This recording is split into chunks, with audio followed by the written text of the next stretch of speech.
오늘은 여러분들 같이 이제 알파와 오메가이신 예수 우리 왕, 우리 같이 한번 하시죠. 시작. 알파와 오메가이신 예수 우리 왕. 아멘. 그 신앙의 가장 뿌리 되는 부분이 이 말씀인 것 같습니다. 오늘은 계시록 1장 4절부터 8절 말씀을 가지고 우리 같이 은혜 받게 하도록 하겠습니다. 요한은 아시아와 있는 7 교회에 편지하노니 이제도 계시고 전에도 계셨고 장차 오실 이 왕, 그의 보좌 앞에 있는 7 영광, 또 충성된 정인으로 죽은 자들 가운데서 먼저 나시고 땅의 임금들이 머리가 되신 예수 그리스도로 말미암아 은혜와 평강이 너희에게 있기를 원하노라.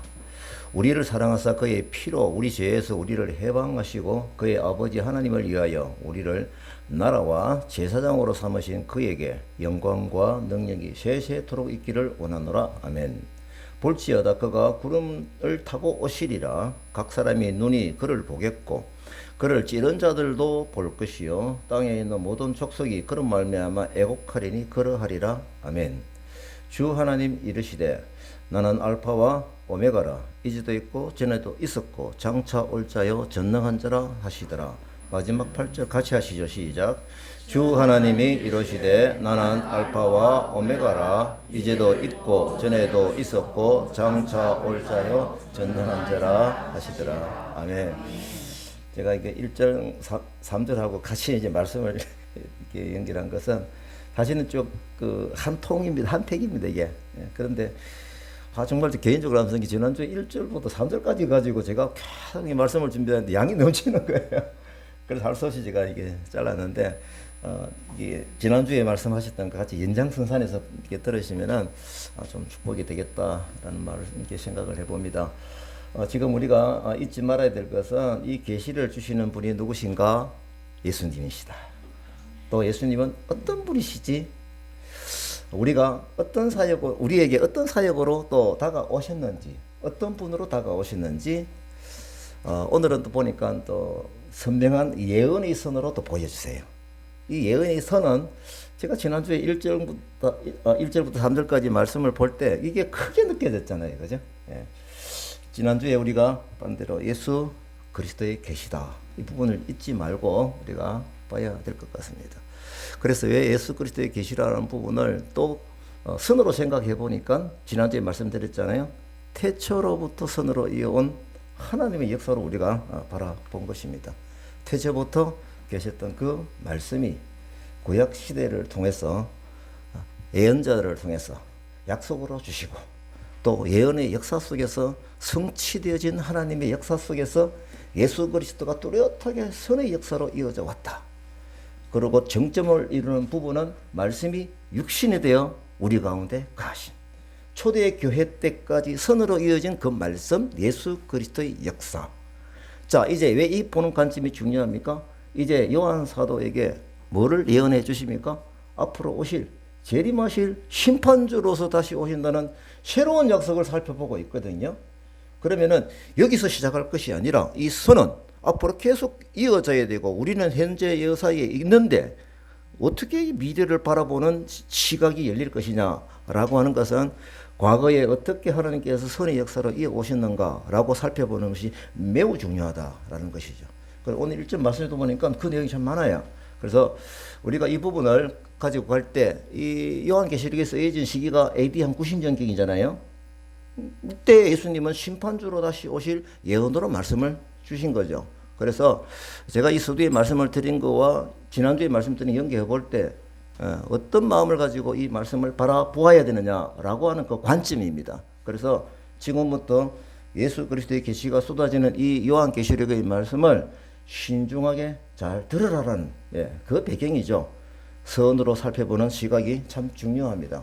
그래서 4절에서 8절도 보면은 사실은 선으로 인사가 계속 이어지는 겁니다. 아까 말씀드린 대로 1절부터 3절까지 이어온 선의 역사를 구체화시키고 확인시켜주고 있죠. 앞으로 일어날 일과 현상을 더욱 선명하게 강조하고 첨가되어져 있습니다. 제가 보니까 4절하고 8절을 연결해서 보십시다. 4절 이제도 계시고 전에도 계셨고 장차 오실 이. 그죠? 이 관점이죠. 이게 왜 또 반복이 될까요? 8절에 또 반복이 돼요. 그죠? 나는 알파와 오메가라. 이제도 있고 전에도 있었고 장차 올 자요 전능한 자라 하시더라. 이 짧은 말씀 속에서 이 뚜렷한 내용이 두 번이나 반복되고 1절 3절에서도 그 이미지가 확 들어 있었잖아요.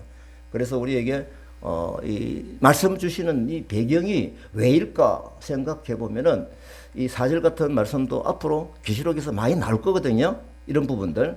그래서 이런 영원하시고 불변하신 하나님을 드러내는 표현입니다.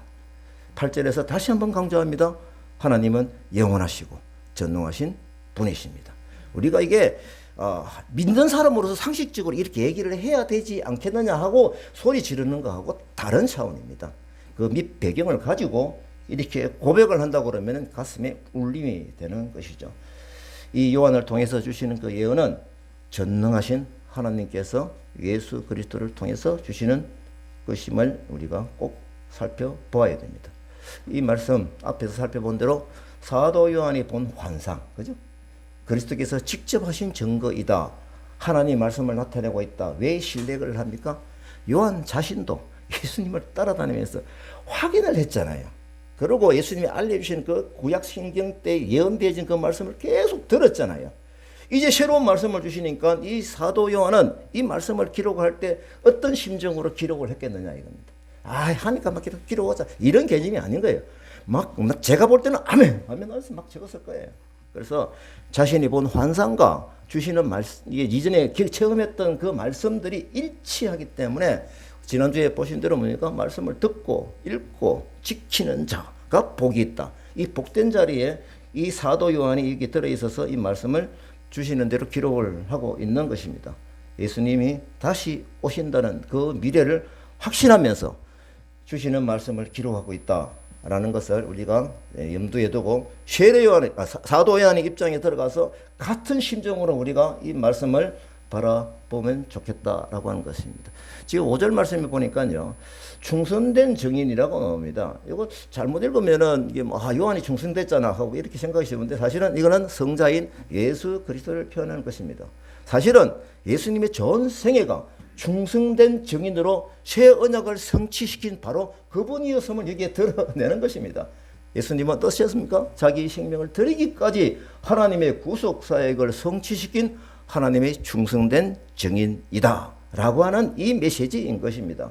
이처럼 요한 자신도 이제 뭡니까? 나도 이 예수님처럼 충성된 증인으로서 내가 기록을 하겠다라는 그런 심정이 여기에 들어있는 것입니다.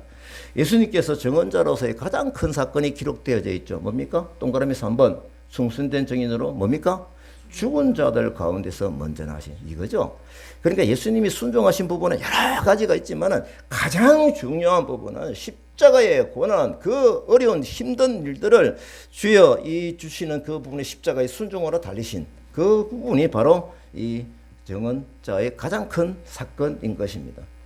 이 죽음으로 인해서 예수 그리스도 말씀하신 대로 구약 성경에 예언해 주신 대로 부활하셔서 증언자로서의 첫 열매가 된 것이죠. 그래서 하나님께서는 계시의 전달자이시고 예수님은 중재자로서 예수님께서는 이 말씀을 받아서 그대로 요한에게 전해주시는 이런 상황인 것입니다. 그래서 예수 그리스도는 천사를 통해서 자신의 종인 누구에게? 요한에게 감격으로 기록하게 하고 있다라고 합니다. 그러면 그 종 요한은 어떤 심정으로 그 기록을 할까요? 우리를 포함한 모든 수신자들을 막 생각하면서 이 대대로 흘러갈 하나님의 역사의 말씀을 받을 우리 수신자들을 위해서 기록을 했다라고 하는 것입니다. 제가 이 말씀을 계속 드리려면 저는 이 말씀을 소홀히 보지 않겠다. 여러분들도 같이 이 말씀을 소홀히 보지 아니하고 앞으로 미래를 여는 약속의 말씀이니까 우리의 자신을 가다듬어 보자라고 하는 것입니다. 계시의 진행과 성취의 확실성을 보여주기 때문에 우리로 예언에 대한 집중적인 믿음을 갖게 하기에 충분하구나라는 고백입니다. 결국 이 계시록을 열어주는 주인공은 또 예수님이다. 이걸 잊지 말고 계속 봐야 됩니다. 제가 이걸 다시 한번 확인합니다. 지난주에 우리가 확인을 했잖아요. 태초부터 계셨고 1500년 동안 기록으로 예언으로 약속으로 오신 그분, 말씀이 육신이 되어서 오신 그분, 십자가의 약속을 이 죄를 용서하는 길을 열어주신 바로 그 예수님, 약속하신 대로 부활하시고 하늘로 승천하신 그 예수님이 지금은 하나님께서 보내신 성령과 함께 우리를 중보하시는 그 예수님이 이어지는 약속으로 우리에게 확인시켜 주신다. 예수님은 심판주로서 다시 이 세상에 오신다. 이것이 우리에게 남아있는 예언이죠. 그뿐 아닙니다.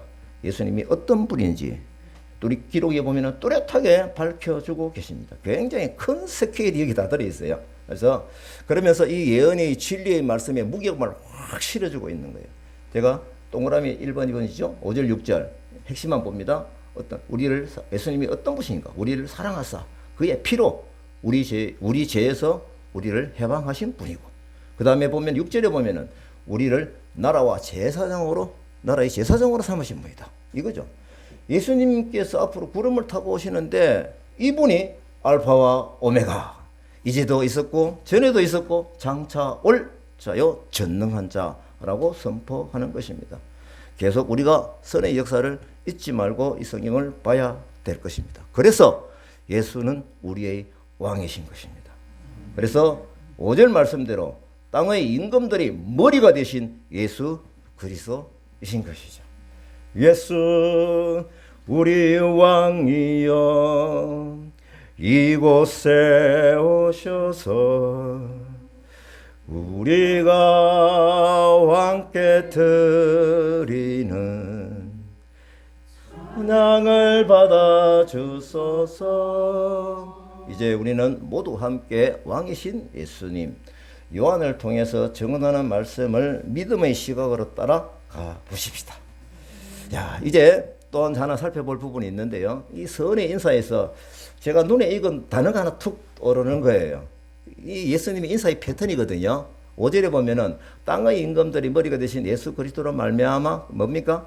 은혜와 평강이 너희에게 있기를 원하노라.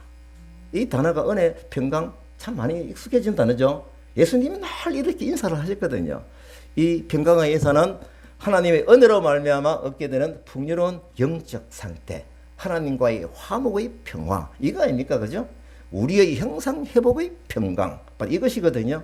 그러면은 이 평강의 인사를 하시는 분이 과거, 현재, 미래의 예수님입니다. 이래 된 거죠. 그래서 이 평강의 인사는 우리가 언제 기억을 찾아보면 많이 있을 거예요. 제가 딱 원고를 기록하면서 떡 떠오르는 게 뭡니까? 아, 맞아. 무덤을 깨고 부활하신 예수님이 그 숨어있는 제자들 겁이 나가지고 잡혀갈까 물을 꼭꼭 그러자면 제자들이 있는 그곳에 저녁에 나타나셔가지고 첫 인사가 뭐였습니까? 평강이잖아요. 평강. 바로 그 평강의 인사가 여기에 지금 선포되고 있는 겁니다. 상황적으로 보십시다. 두렵고 떨리고 겁나고 있는 그 장소에 예수님이 평강의 인사는 뭡니까? 정말 배가 고픈데 밥을 한 그릇 먹는, 해외여행 해가지고 김치국 마셔야지 하고 이런 절실한 상태에서 먹는 그거 얼마나 중요합니까? 맨날 먹는 그거 말고요.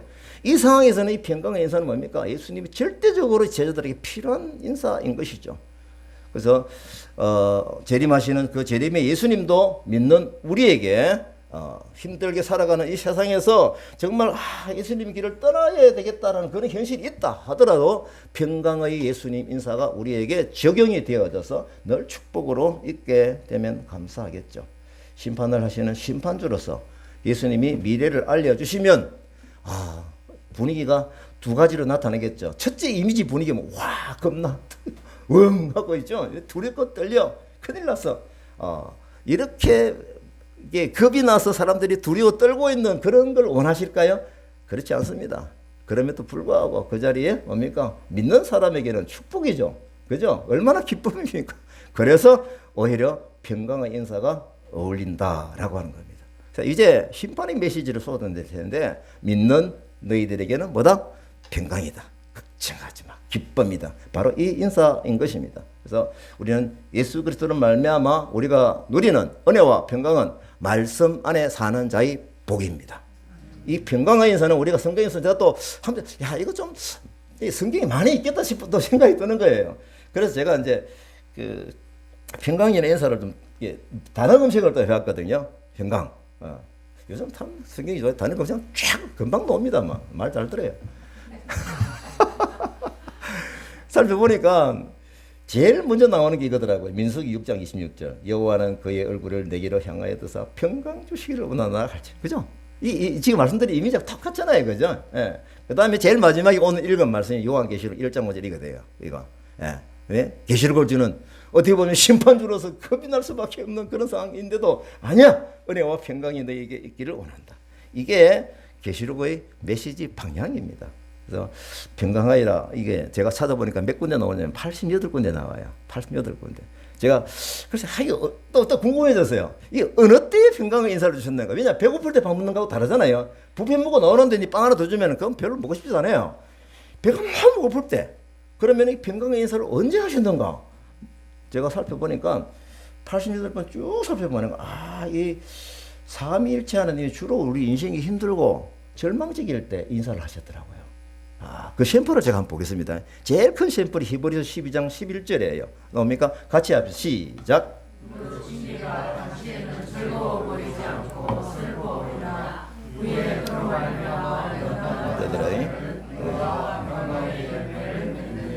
네, 이 패턴이 뭡니까? 신기해요.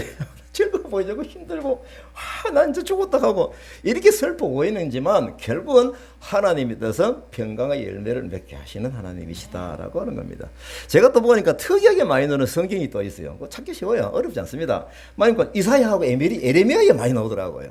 그래서 제가 이사야, 에레미야는 성경 공부했기 때문에 이미지를 알거든요. 왜 그럴까 생각해 본 거예요. 그래서 이제 좀 느낌이 좀 오더라고요. 그래서 일부러 한번 봤죠. 그 이사야서에는 어떻습니까? 그 예언이 패턴이 어떤 패턴이에요? 예수님에 대한 예언이 굉장히 제일 많이 나오는 게 이사야서 아닙니까? 그러면은 예수님의 평강, 이 하나님 예수님의 평강이 뭡니까? 이사야서를 통해서 그 예언을 통해서 막 쏟아지고 있구나. 이렇게 제가 깨달아지더라고요. 대표적인 말씀 이사야 9장 6절.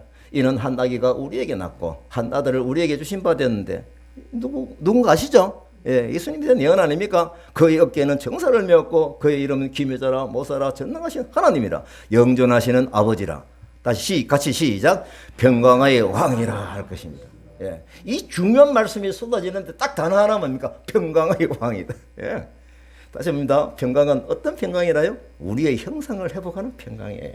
하나님과 우리의 관계가 삼위일체처럼 회복이 되어가지고 저가 내 안에 내가 저 안에 아버지의 기쁨이 내 기쁨이 되고 이것이 바로 하나님이 원하는 하나님의 백성 하나님의 나라인 것입니다. 그래서 이 평강의 하나님이 우리의 평강을 베푸시는 약속을 반드시 해주십니다. 이사야 26장 12절도 비슷해요. 시작. 여호와여 주께서 우리를 위하여 평강을 베푸시오니 주께서 우리의 모든 일도 우리를 위하여 이루심이니이다. 아죠? 여기에서 이사야서는 굉장히 힘든 때에 주신 예언이거든요. 그래서 결국은 여기서의 평강은 우리가 힘들고 고달프고 할 때에 불안할 때 앞으로 미래가 막 막혀 있는 것 같을 때 하나님은 우리에게 평강으로 인사를 하신다라고 합니다. 또 보니까 아까 말씀드린 에레미야서에서 많다고 그랬잖아요. 에레미야서 우리가 아시는 한 BC 한 600년경 그때 기록된 예언서인데 핵심 내용이 뭡니까? 다 잘 아실 거예요. 이스라엘 백성들이 죄로 말미암아 멸망을 하는 그 예언이거든요. 저는 예레미야 역할은 너무 힘들어요. 안 돼요. 막 눈물이 선지자 예레미야 얼마나 안타까웠으면은 유다 민족이 계속해서 죄를 범할 뿐 아니라 그 사악함이 극에 달하는 거예요. 그래서 하나님께서 심판하시기로 작정을 하셨죠. 해초리를 들기로 작정을 하신 거예요. 예. 그래서 예레미야는 이 임박한 심판을 그들에게 선포하는 부름을 받은 것이죠. 그래서 예레미야는 자신이 핍박받을 뿐 아니라 자기 민족이 당하는 쓰라린 괴로움으로 인해서 매우 비통해하는 괴로움을 하고 있는 선지자거든요. 이때 역설적으로 하나님의 평강을 드러내고 있구나. 이거예요. 그래서 이 평강이 저 멀리 내한테 뭐 선물만 줄게. 내 인생에 있어서도 특히 예. 혹시 못 알아들을까 싶어가지고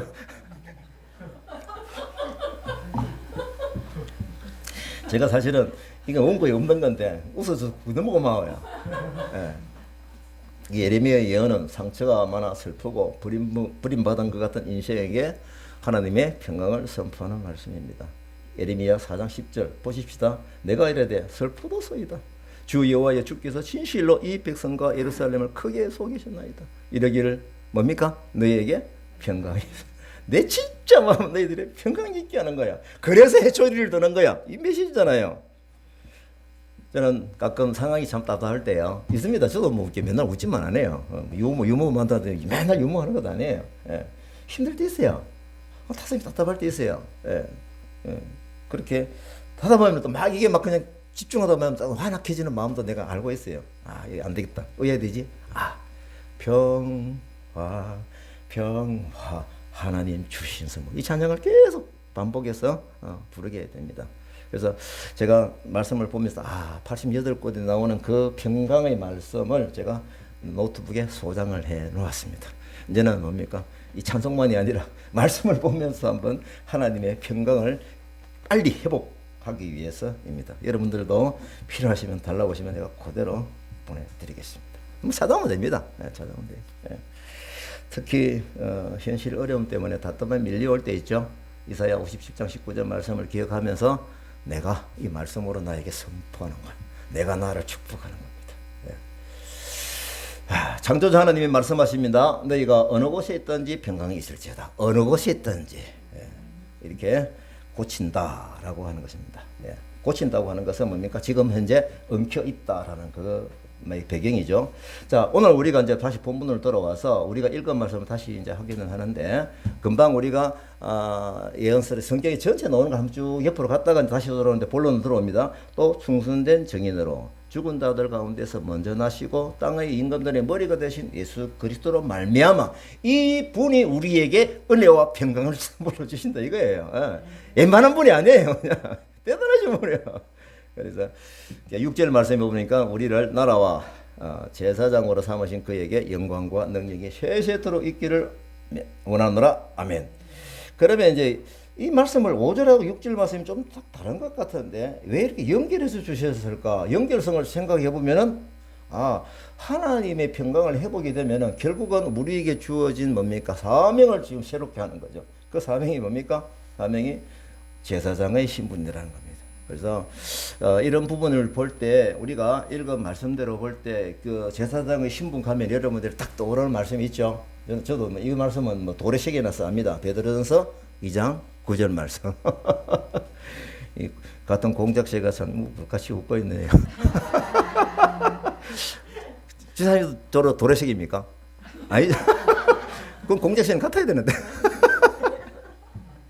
자, 베드로서 2장 9절 같이 시작.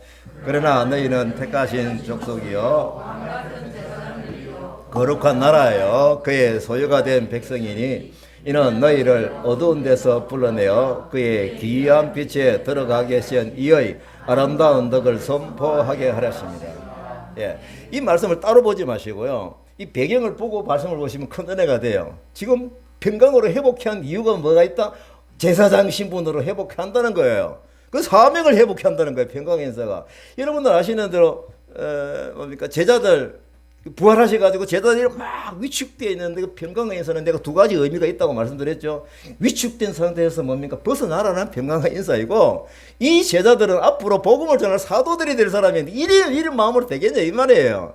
평강을 회복시키시면서 앞으로 너희들이 이 생명의 떡을 전할 사명을 가지고 가야 될 제자들이기 때문에 평강의 인사가 적용이 되는 것 아닙니까? 그래서 이 평강의 인사를 주시는 분이 8절에 보니까 나는 알파와 오메가라. 이제도 있고 전에도 있었고 장차 올 자요 전능한 자다라고 합니다.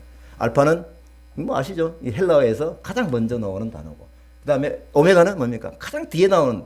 이건 의미가 뭐예요? 결국은 우리가 지금까지 계속 살펴보는 대로 태초부터 계셨던 말씀이 쭉 성경의 역사를 통해서, 그 다음에 말씀이 육신이 되어 가셨고, 요한계시록을 통해서 요한을 통해서 계시록을 주셔가지고 앞으로 미래를 종말 때까지 말씀으로 가실 바로 그 예수 그리스도인 것입니다. 그래서 오메가인 것이죠. 자, 이제 우리가 조금 다른 부분을 살펴볼 텐데요. 아까 전에 사명을 회복해서 우리에게 뭘 원하신다? 왕같은 제사장 삼으신다는 것을 연결해서 볼 때, 참 의미가 있잖아요. 깊이 보면 이게 있습니다. 왕같은 제사장은 어떤 역할을 하느냐? 왕이라고 하는 것은 선포하는 겁니다. 그죠? 왕같은 겁니다. 내가 계급 보통 보면요, 이게 제가 옛날에 평소에 얘기 많이 들었어요. 야, 우리도 왕같은 제사장이야. 왜 이래? 그 역할보다는 뭡니까? 위치에 내줄 가지고 폼 잡고 그런 적이 저도 있었거든요. 그런데 왕같은 제사장이 어떤 일을 하는 것이냐는 것을 밑에 보면요, 너희를 어두운 데서 불러내요 그의 귀한 빛에 들어가게 하신 이 아름다운 덕, 이것을 왕권으로 선포하는 것입니다. 무엇입니까? 어두운 데서 불러내어 자기의 체험이죠. 내가 어둡고 힘들고 또 뭡니까? 굴속에 갇혀있던 그런 환경에서 말씀으로, 성령의 말씀으로 회복해 주셨던 그 체험, 그래서 할렐루야 귀한 빛에 들어가게 하신 아름다운 덕, 이거를 뭡니까? 간증으로 왕권으로 선포하여라. 바로 이거죠. 예. 이게 얼마나 이 역할이요. 평강의 인사와 같이 연결된 측면에서 볼 때, 이 평강의 의미가 얼마나 크게 우리에게 와 닿습니까? 그래서 또 제가 보다 보니까 또 보여요. 미가서를 보니까, 미가서는 당시 뭡니까? 이사야하고 같은 시대에 그 예언했던 예언자거든요. 이 성경 공부하면 조금 압니다. 미가서는 뭡니까? 주된 내용이 유다 지도자들이 타락해 해가지고 하나님이 심판하신다는 그 예언. 그리고 뭡니까? 심판하시나 구원하신다라는 그 메시지가 주로 들어있는 것이 미가서이거든요. 그래서 미가서 2장은 예수님에 대한 어떤 것입니까? 이게 초림과 예수님에 대한 재림, 이게 같이 막 들어있어요. 그래서 특히 미가서 5장 2절은 예수님의 초림에 대한 예언이죠. 이거 중요하니까 한번 읽겠습니다. 미가서 5장 2절, 베들레헴 에브라다야, 너는 유다 조속 중에 작을지라도 이스라엘을 다스릴 자가 내게서 내게로 나올 것이라. 그의 근본은 상고의 영혼에 있느니라. 영혼은 태초부터 정확해. 이게 막 성경은 참 감사한 게요. 앞뒤 아무리 살도 이 어긋남이 없어요. 선으로 쫙 굵은 선으로 연결되는 그래서 확인하면 확인할수록 감사하고 믿어지고, 꾸라는요 확인하면 확인할수록 거짓말이 많아요. 틀린 말이 너무 많아요. 그걸 몰라요. 그래서 꾸라는 전체적으로 안 가르쳐줍니다. 옛날에 뭡니까 무슨 성경을 영어로 독일어로 번역하지 못하게 하는 그 이유 똑같아요. 자, 이거는 그냥 근데 이거 얘기를 진짜 그 친구들에게 만나면 너무 답답한 거예요. 이 무슬림 친구들하고 보면은. 예. 그래서 결국 미가서에서도 평강의 예수님을 예언으로 선포하고 있더라라고 하는 겁니다. 지난 목요일 날 우리 송전사님 이제 우리 며칠 전이죠. 기도회 하면서 미가서를 읽으신 거예요. 그때 제가 7장 11절 내 성벽을 건축하는 날 곧 그날에는 지경이 넓혀질 것이라. 제가 이 말씀요 흥분으로 받았어요. 닭가사에게 비전이거든요. 이게 오늘 그 장로님도 기도하셨던 내용이 그게 다 들어있잖아요. 결국은 성벽을 건축하는 날이 뭘까요? 무너진 것을 다시 세우고 하나님의 평강으로 회복하고, 그죠? 그러면서 하나님이 주시는 그 지경이 넓어지는 것이죠. 지경 넓은 여기서 살찌우는 것이 아니잖아요. 그죠? 막 번져나가는 것입니다. 제가 이제 사실 왜 그날 목요일 날 제가 막 흥분이 됐냐면은 그날 어제 이틀 동안 막 이걸 정리하고 있었거든요. 아까 장로님 기도도 하셨는데 사랑의 교회 전체 본부가 옵니다. 토요일, 일요일 날. 주일날 예배를 거기서 그냥 있는 사람은 두고 여기 와서 목사님 같이 다 오가지고 이주민 사역을 하기 위해서 서울에서 전체적으로 다카 시스템을 같이 그냥 느껴보기 위해서 오게 됩니다. 이 계획은 나중에 했던데 다 뚫쭉 잡아놨거든요. 그래서 막 이런 계획을 잡아가지고 이제 세팅을 다 했어요, 목사님하고. 그리고 7월 24일, 26일은 또 부산대 CCC. 얼마나 좋습니까? 다음 세대. 예? 이 친구들이 수련회 온다는 소식이 오는 거예요. 오게 물어봐라. 내한테 말할 수 없는 기회만 죽여줘봐라. 내가 덥석 잡을 게다. 여기서 보고, 그죠? 이걸 보고 느끼는 게 있겠잖아요. 그죠? 이게 지경이 넓어지는 거예요. 그리고 7월 31일, 8월 3일은 이미 예약이 되어 있는 강화정 선교사님. 지난번 오시고 너무 감동을 받았어요. 이거 퍼져야 된다. 퍼져야 된다. 네, 알았죠? 이게 지경이 넓어지는 거 똑같은 사투리인 거, 이게. 네. 그래서 제가 이걸 막 그냥 일정이 엉키지 않도록 막 메모를 하고 있다가 이 얘기를 들으니까요. 제가, 이게. 우리가 아시는 대로 고성과 또 뭡니까? 거창을 통해서 하나님께서 뜻밖의 있던 확장이 되는 그런 기회를 주시잖아요. 내년에도 기대합니다. 기도하십시다. 그래서 미가서 7장 11절 말씀대로 내 성벽을 건축하는 날. 오늘 말씀에서 볼 때는 건축하는 날은 뭐로 볼까요? 저는 이게 평강의 하나님, 이게 평강의로 회복되는 이건 거예요. 이거 뭡니까? 건축이 막 해가지고 건축 완공하고 이런 개념이 아니에요. 예. 그날에는 지경이 넓혀질 것이더라. 넓혀지는 겁니다. 내가 넓히는 것이 아니에요. 예.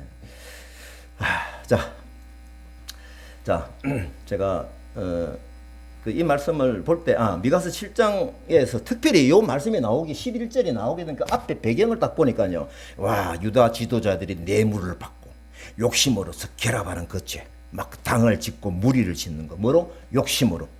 그때 하나님께서 뭘 한다? 공의로운 심판을 하신다는 그 메시지가 나온 거예요. 나왔어요. 바로 그 앞에. 그 갑자기 뭡니까? 7장 11절이 나오는 거예요. 이게. 그러면 우리가 지금까지 보신 패턴하고 뭡니까? 거의 같잖아요. 평강의 예수, 평강이라는 이 주시는 선물은 언제 우리에게 주신다? 심판하시는 그때 평강의 하나님, 평강으로 회복하여라. 힘들고 괴로울 때 평강으로 회복하여라. 바로 이것인 것이죠. 그래서 예수님의 주신 그 상황의 패턴도 사역에도 똑같이 있었죠. 예수 죽음의 어둠을 뚫고 부활하신 예수님의 성례의 소식도 같은 패턴이죠. 또 사도행전에서 성령의 사역 속에서도 유다 지도자들이 엄청난 탄압 속에서도 복음 전함의 역사는 부활 성리처럼 언제나 빛을 발한 그 부분을 보면서 우리는 이것을 동시에 느낄 수 있는 것입니다. 사도행전 보면서 제가 계속 그 부분을 봤잖아요. 자, 그러면 우리나라의 현재 현실로 볼 때 한국 교회가 여러분들한테 이런 얘기 많이 들어요, 요즘요. 뭐 제가 그렇게 주장하고 싶은 건 아니에요. 예. 소금의 맛을 잃어가고 있는 건 대체로 맞는 것 같아요. 그죠? 너무 힘이 없어요. 예. 이게 왜 그럴까? 왜 그럴까? 대충 해보면은 제가 어려운 말이라서 좀 보고 읽겠습니다. 세속주의, 물질 만능주의, 성공주의, 교권주의, 인본주의 등으로 이 교회가 큰 교회가 기업화가 되는 것 같아요. 그래서 세상의 힘을 많이 가지고 있으면서 세상에서 힘을 잃고 있다. 말 괜찮죠? 한 번 더 할게요. 이때는 박수를 쳐야 돼요. 예배라서 사용합시다. 맞는 것 같아요. 세상의 힘을 많이 가지고 있으면서 동시에 세상에서 힘을 잃고 있는 거예요. 근데 이때는 하나님께서 새로운 선교의 기회로 이주민들을 이 땅에 보내셨다. 이게 이제 연결이 되는 거예요. 제가 이 말씀 드리려고. 하나님께서 손을 놓고 계시지 않는구나. 그러면 하나님께서 이주민 선교, 이주민들 이 땅에 오게 하셨을 때 이 선교를 감당할 사람을 찾으시겠구나.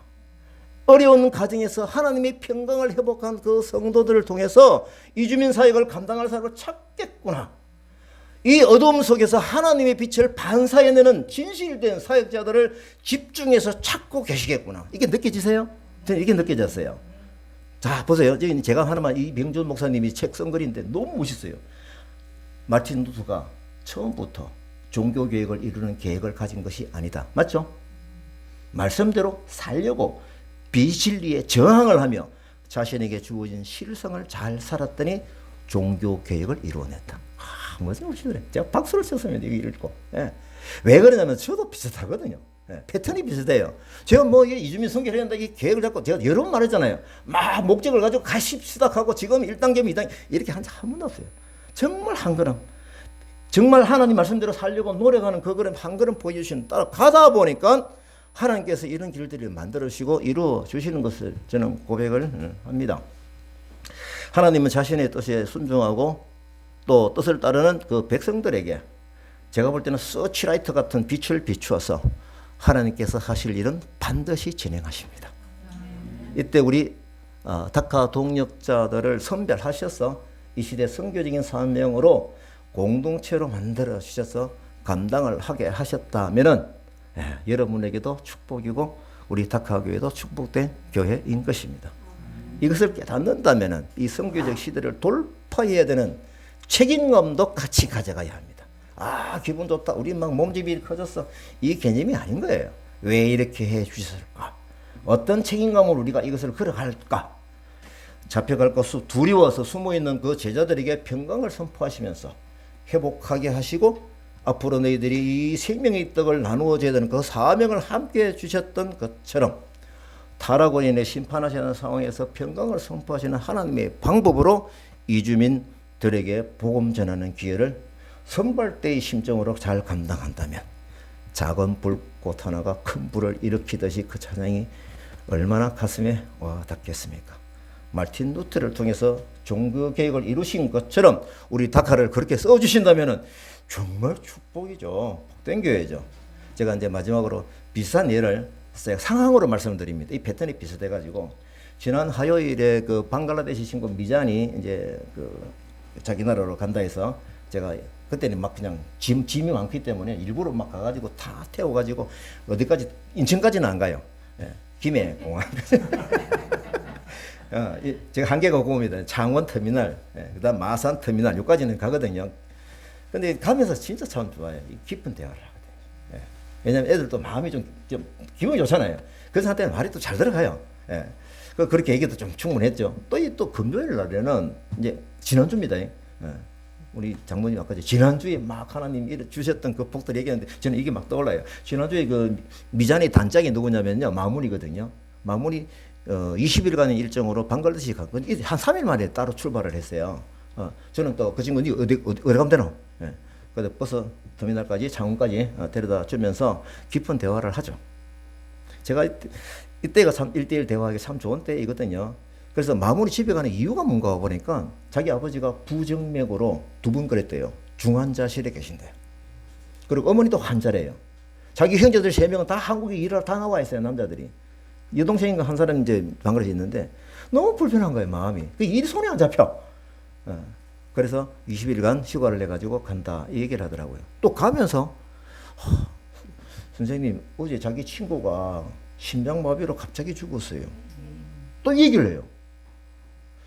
그래서 이때가 복음 전하기가 정말 좋은 때거든요.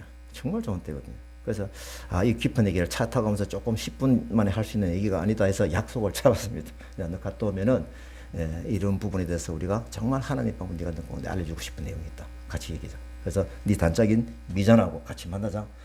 그 약속하고 보냈는데 약속은 표정으로는 잘 지킬 것 같은데 나중에 보면 또 바빠서 그런지 좀 그렇긴 해요. 하여튼 집중적으로 찾을 것입니다. 그래서 결국은 이런 부분들을 우리가 볼 때 잡혀갈까 숨어있는 그들에게 찾아가서 평강의 하나님으로서 회복시켜서 사명을 감당하게 하는 것처럼 이런 친구들에게도 뭡니까? 이 힘들 때에 평강의 하나님을 선포하고 회복이 되어진다면 얼마나 좋을까? 그래서 그들이 오히려 복음 전하는 사명을 감당할 수 있다면 얼마나 좋을까라고 하는 것입니다. 그래서 이 평강의 인사는 결국은 우리에게 비전을 갖게 하는 예수님의 방법이다. 그래서 지금 우리가 만나서 성경 공부하고 있는 이 서리나도 마찬가지 상황이잖아요. 있는 거니까 직장을 잃고 재정적으로 힘들고 부담이 오고 집에 맨날 보내주던 아버지 엄마를 위해서 보내주던 돈도 못 보내고 또 어디로 갈지 모르는 이 불안감 이때에 우리가 숙소를 지어가면서 미래와 희망을 주시는 하나님을 알리는 절묘한 때인 것이에요. 그래서 7절 말씀에 보는 대로 볼지어다 그가 구름을 타고 오시리라 각 사람의 눈이 그를 보겠고 그 찌른 자도 볼 것이요 땅에 있는 모든 족속이 그로 말미암아 애곡하리니 그러하리라. 이제 마지막 말씀을 쭉 볼 때요 예수님이 재림의 모습을 알려주시는 거죠. 이것은 예수님께 이미 친히 말씀을 하신 적이 많아요. 찾으면 어렵지 않게 찾습니다. 마태복음 24장 40절 빨간 글씨만 읽겠습니다. 그때에 땅의 모든 족속들이 통곡하며 그들이 인자가 구름을 타고 능력과 큰 영광으로 오는 것을 보리라. 26장 64절 하늘 구름을 타고 오는 것을 너희가 보리라 하시니 또 사도 바울에게서도 입증된 재림의 모습입니다. 데살로니가전서 4장 17절 그들과 함께 구름 속으로 끌어올려 공중에서 주를 영접하게 하시리니 이 재림과 연결된 이 나타나는 구름은 예수님이 나타났을 때 위험을 나타내는 어떤 초자연적인 현상이 되겠죠. 그러면 이것은 뭡니까? 재림의 공개성입니다. 그냥 어느 도시에 어느 나라에 있으면 알 수 있는 살짝 오시는 게 아니에요.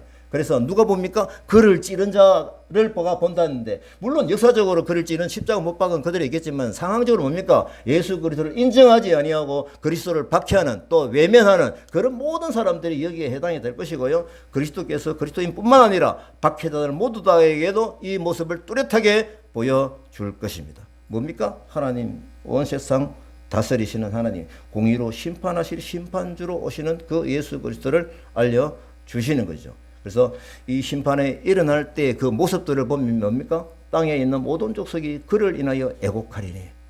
예수님이 재림하실 때 회개하지 못한 자들이 비참한 상태죠. 예, 회복하지 못하는 비통함이 그들에게 있는 거죠. 그래서 본문은 종말에 이르기까지 회개치 않는 불신자들이 당할 두려움을 극명하게 보여주고 있습니다. 자, 우리 다 같이 아멘. 마지막입니다. 조금만 기다리세요. 성경 말씀에서 하나님, 현재의 하나님만은 아닙니다. 대과거의 그때에 뚜렷하게 미래를 보여주시는 그 계시를 100% 현재로 만드셔서 새로운 과거를 현재로 보여주시는 바로 미래를 열어주시는 바로 그 하나님이신 겁니다. 이 정도의 기록이면 사실 믿지 않는 것이 오히려 큰 믿음이 아닐까, 뭐 그까지 생각을 해봅니다. 그래서 이 계시를 믿고 안 믿고는 선택은 자유이지만 선택의 결과 되면 좋고 안 되면 말고 그런 상황이 아닌 것입니다. 각 개인에게 천국이냐 지옥이냐의 심각한 결과를 초래하기 때문에 회개하고 말씀으로 돌아와라, 평강하여라 라고 하는 사랑의 메시지입니다. 아멘. 내 마음에 한